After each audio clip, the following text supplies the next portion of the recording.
Hello, we're back, and we have another screencast here.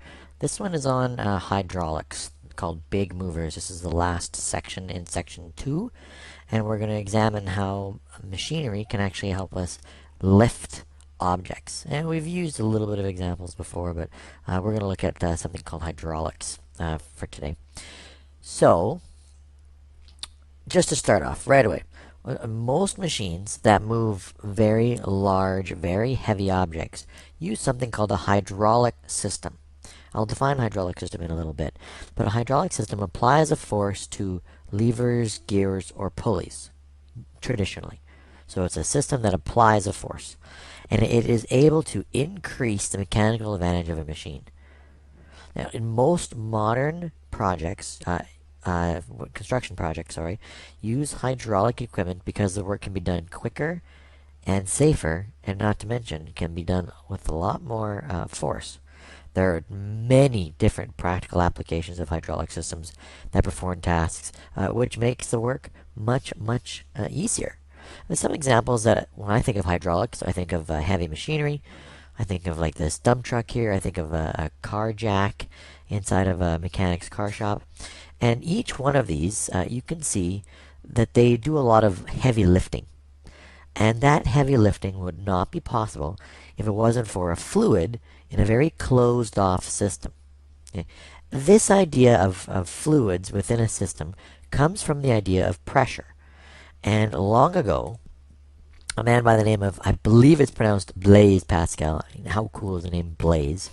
Anyways, this is Blaise Pascal here, this handsome looking guy. And he was the first guy that was just incredibly fascinated with pressure. I mean, he would spend his day looking at how pressure works. Something that you and I look at now and just go, yeah, it's there. He was the first to really study it. And because he was the first to study it, he actually got to name it and actually created a law with regards to pressure. Now, when we get into the mixtures and fluids unit, we'll get into more of what pressure is and how we define it within the particle level. But here's what you need to know about Pascal's law as it relates to what we're doing here. Pascal's law, and I'm sorry, I don't know why you don't have space for this in your notes, so I would suggest maybe writing this in the small space beside one of the pictures. Pascal's law states the following: an enclosed fluid transmits pressure equally in all directions. Let me say that again. An enclosed fluid, a fluid that is trapped within a system, transmits or produces or spreads out pressure equally in all directions. And I have to emphasize something. This is a closed system. And what that means is that once you put the fluid into a system, into this hydraulic system, no fluid is added or taken out. It stays closed. It is sealed off. Because if you add fluid or take away fluid, you're going to change the pressure. Okay? So here's what a hydraulic system is. Now that we know what the law is, hydraulic system is a system that uses a liquid to move an object.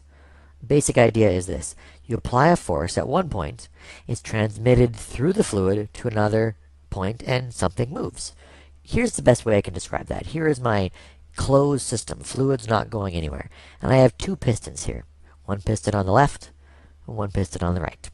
If I apply a force through this fluid, I apply a force on this side with this piston here, you notice how I get a transmission of force here.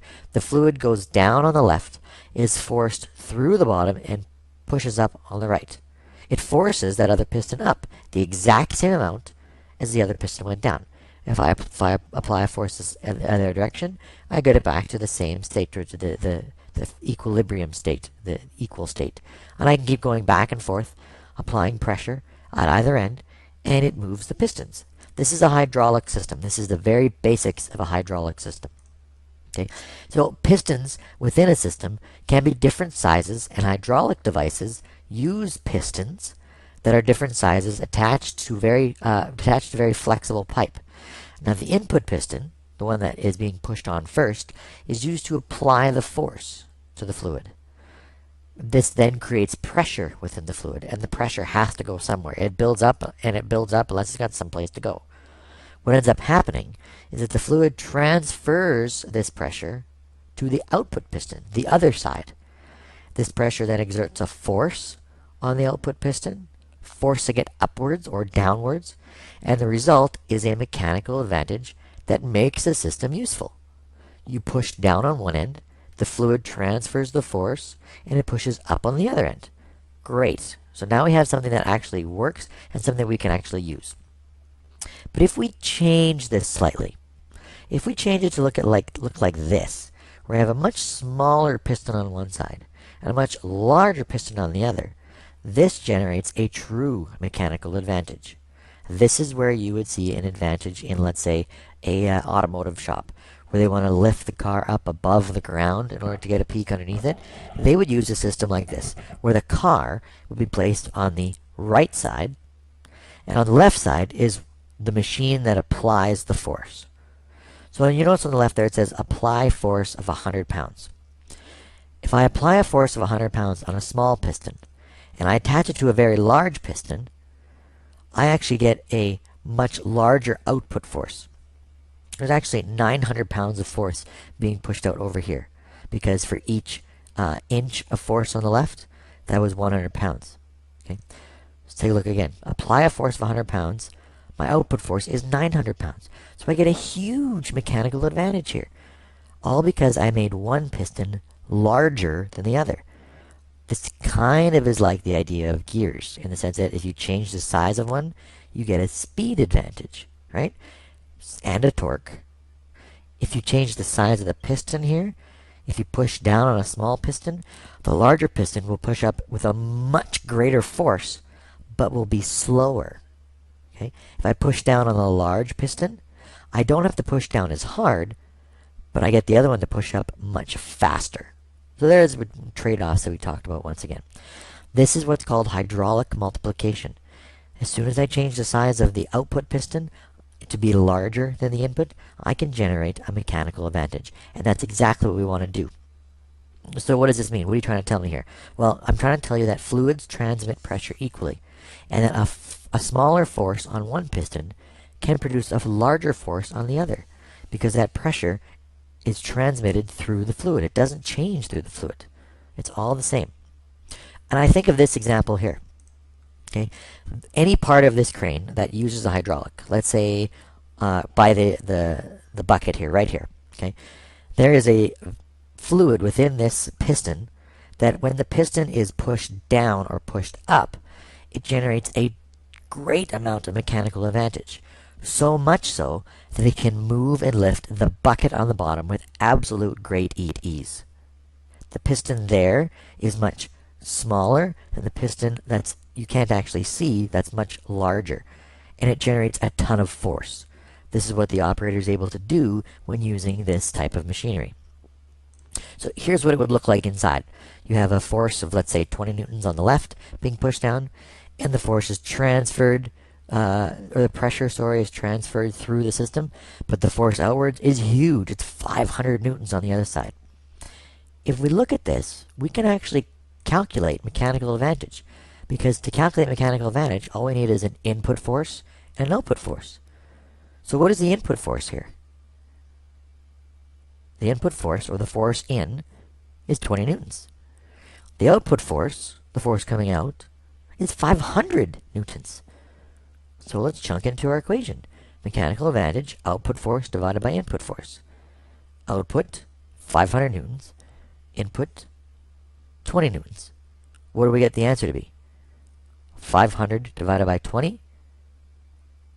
25. That means the mechanical advantage of this machine is 25 times what it was putting it in. That's incredible. That's huge. Okay? Never mind just the 5 that we had before. This is 25. So by changing the size of the pistons, and I know this is written down in blue here, so just bear with me. By changing the size of the pistons, we use less force on the smaller piston and use a larger force at the big piston to do work. So let me say that again. I apply less force on the small piston to produce a greater output force on the larger piston, all because I have a different size here. And a great example of this would just be simple hydraulic jacks that you might find in your car. Okay, look at the one that lifts 2 tons. much smaller piston on the bottom there, right? I mean on the top. And as you increase the amount of weight or the mass that it can lift, look at the size of the piston on the top.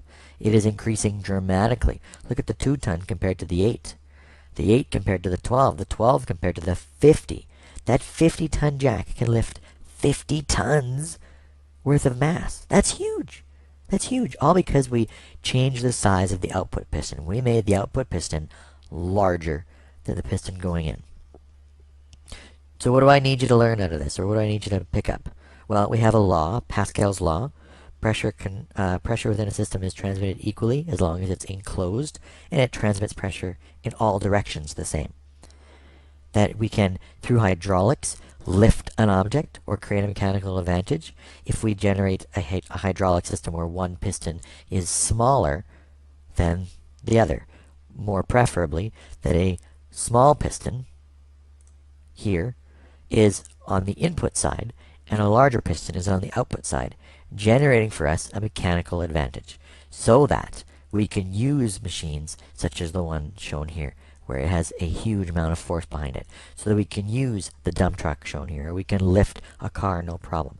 All of these things being able to use together is because of what's called hydraulics. Okay? Hopefully that's clear. If not, please always ask if you have any questions. And that's it for today.